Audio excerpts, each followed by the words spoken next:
If you haven't noticed, in a number of my videos, if you've seen in the background, I have a number of these Timber Ox Summit log splitters. Well, one of these is heading on down the road today, and I'm going to explain to you why, but this is Dylan Nuttall.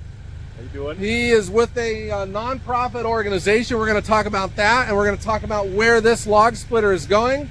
But true to my form, when there's hard work to be done, I stay out of everyone's way so that I don't get in anyone's plan here. So let's stay out, and Dylan's going to get the what do you call that? The foot, the landing gear set right, and we're going to get this set up into the trailer. All right.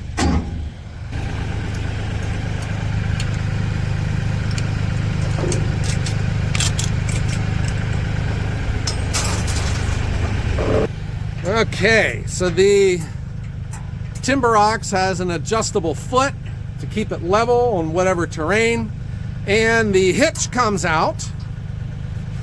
It actually slides all the way back in, but if you just want to leave it like that, that might even help you strap it down, huh? Oh, that thing goes into the hitch. Oh, yeah. This here should have a cotter pin that you may have taken out. Here it is. I found it. Dylan, I'm earning my keep. Yeah. All right. So Dylan, what's your plan here? You're going to run a strap across the table because this would blow up if you're driving down the road.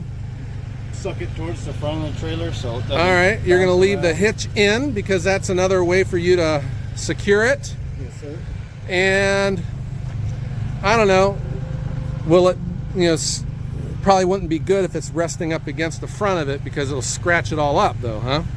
Yep. Maybe if we had a couple blocks that you can set behind the tires, and that might help you out. And I can also pull it from here forward until it hits. Yeah. And that way it won't.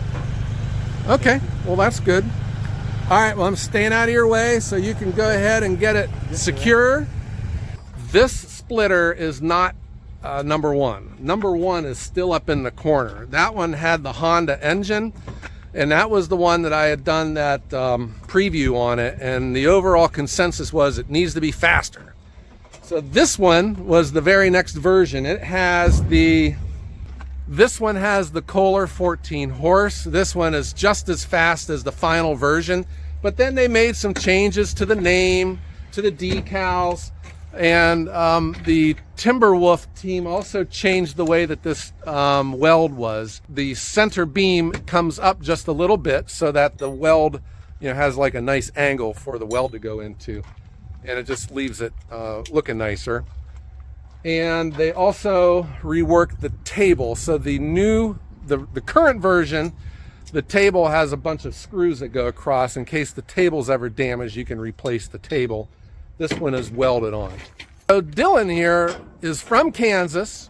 He lives in Michigan, and he is heading towards North Carolina. Why does anyone think a person is taking a log splitter to North Carolina? And that is because of the big storms that had gone through, the hurricanes. A lot of lives were upended. And this is a joint venture between Dylan's organization, which we'll talk about, and the Logox company. So Logox is donating this splitter to the cause, and Dylan is going to be working it and being a steward for such a nice machine. So Dylan, that is a mighty nice looking ratchet strap you got there. Brand spanking. Yeah, well, if you need to leave any of those behind, I know where we can put those. So Dylan, you've been on the road then. You had an early start today. I was at 5 this morning. Oh my, and you found your way down here to Northeast Ohio. Yes, sir. And you got another lengthy trip to go from here, huh? 9 hours. Oh my gosh. 9 easy hours.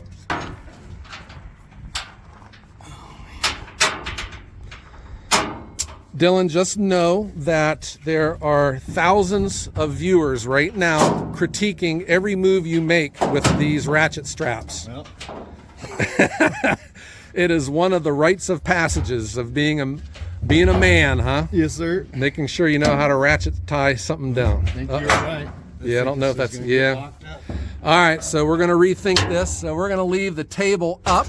That'll be like a nice spoiler for you there. You'll get better traction heading on down the road. Better aerodynamics. Yeah.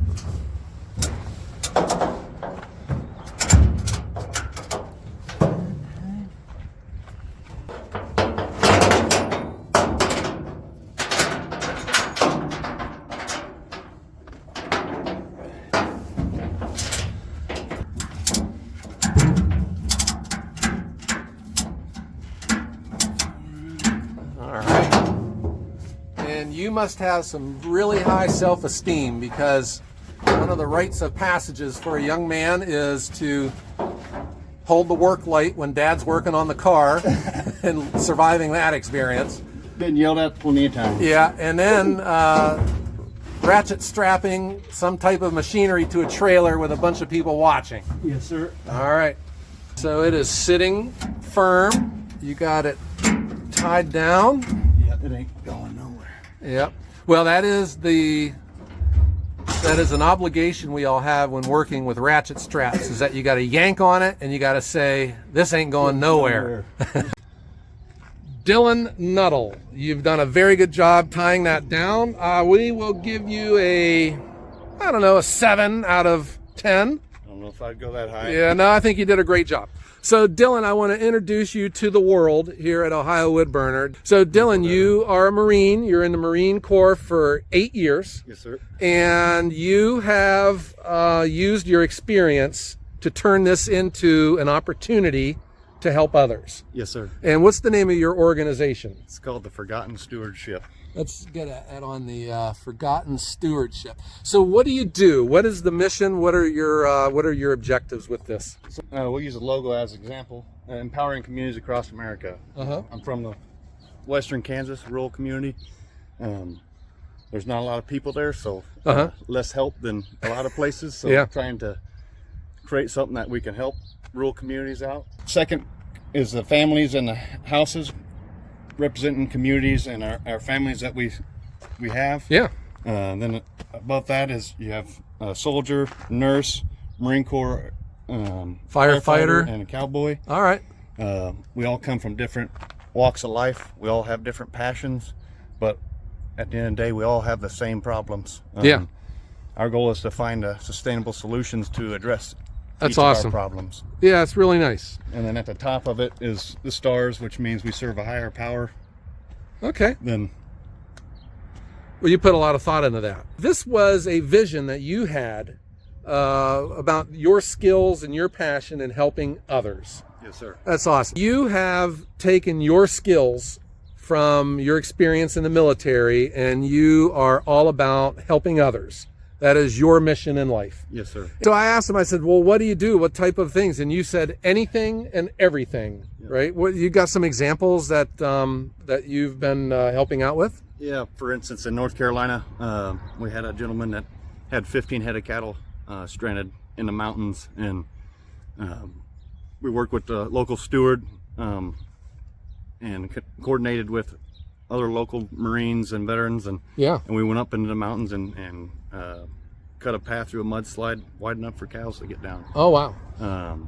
So that was for the hurricane that came through there. So there was a lot of devastation, and a lot of families and lives upended. And so instead of you sitting around and watching it on TV, you loaded up the truck and you went right into that mess. Yep. We all knew what happened down there, but what was it to you that called you into that area? Was there just something that you saw or something that you noticed on TV or on one of the news articles? Yep. My brother from the Marine Corps lives there. He could tell that he was in need and his community was in need, and that's exactly what we're about, is serving our communities and working with the locals to figure the problems, because the locals know who and where. Yeah.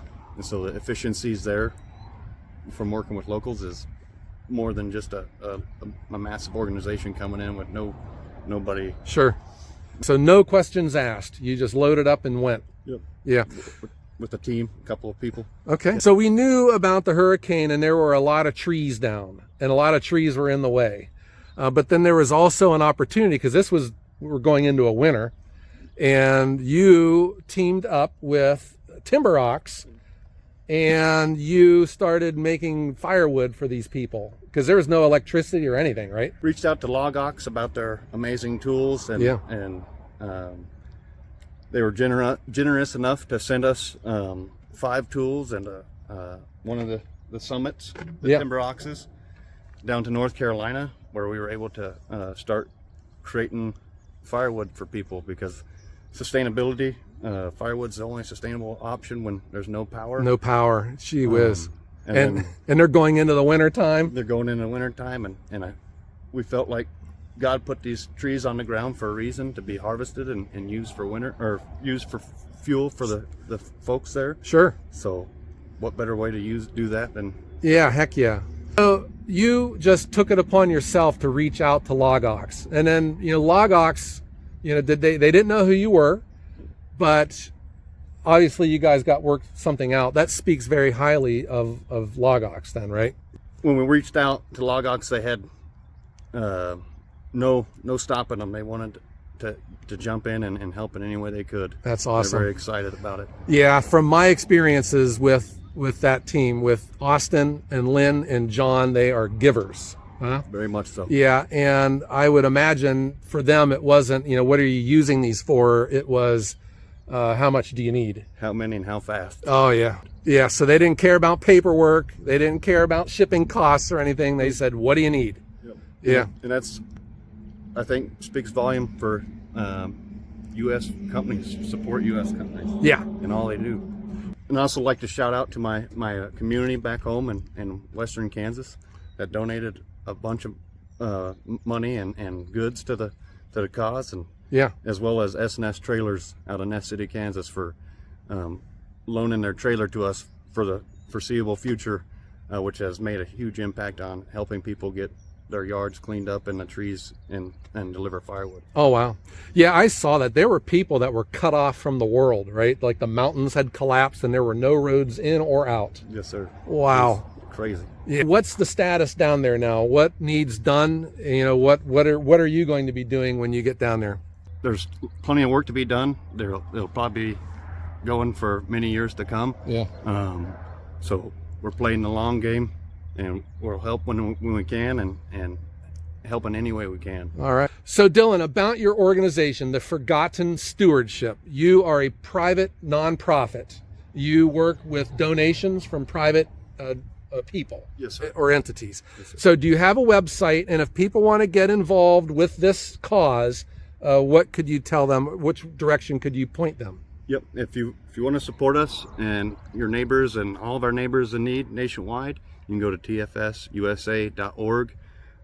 There's donation buttons on there, and you can also look through the website and see the current projects we've completed and what we've got going on currently. So your group, you have a core group of people. When a service is needed, you load up and you go. We try to treat it more like, I guess, the Green Berets. They work with the locals to make things happen. So essentially, we want to find the local leaders in every community and spur it from the inside the community, not from us coming in, but from the inside of the community. Okay. So currently I'm working with the Marines and other service members that I've met along the way, as well as my local community back home and in Grand Haven. All right, real good. So you have a big tent.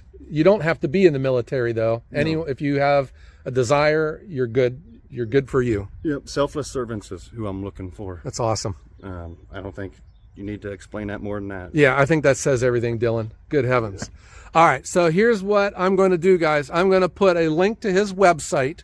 Check it out and see what they're all about. If you feel like making a donation, there'll be, follow the path on that. And maybe you could stay in touch and let us know how things are going. Maybe send us some pictures with the timber ox in action, huh? Yes, sir. All right, Dylan, I think you are awesome, and I'm ready to give you a high five, man. Way to go. Good heavens. Appreciate you. All right, Dylan, you're heading on down the road. Yes, sir. And you're going North Carolina. Canton, North Carolina. All right. Well, thank you for everything that you do. And thanks for your service. Thanks for helping people in need. It's just great to know you and to be here with you, huh? Pleasure meeting you, sir. All right. Looking forward to seeing you some more. Oh, yeah. Well, I guess, are you going to be coming to the International Firewood Expo? Don't miss it for the world. Oh, wow. All right. Well, here's another person for you guys to meet. He'll be there. All right, everyone. Let's tell Dylan, have a safe trip and have a great day. Thank you so much. You too.